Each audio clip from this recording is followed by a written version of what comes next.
ენერგეტიკის სფეროს განვითარებასთან ერთად მთავრობა საუნივერსიტეტო ცენტრებში საინჟინრო ენერგეტიკული კადრების ხელშეწყობის პროგრამის განხორციელებას იწყებს.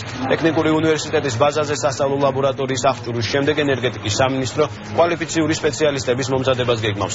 დარგისთვის ახალგაზრდა ენერგეტიკოსების როლზე მსჯელობდნენ დღეს შეერთებული შტატების საერთაშორისო განვითარების სააგენტოს მიერ ორგანიზებულ კონფერენციაზე, სადაც ტექნიკური უნივერსიტეტის ენერგეტიკის ფაკულტეტის სტუდენტებმა საკუთარი კვლევები წარადგინეს. ჩვენ ყველანაირად სამინისტრო ხელს შეუწყობთ ინტეგრირებას ახალგაზრდების, იმიტომ ენერგეტიკა არის ძალიან მნიშვნელოვანი დარგი არა მარტო ჩვენი ქვეყნისთვის, ზოგადად მსოფლიოში.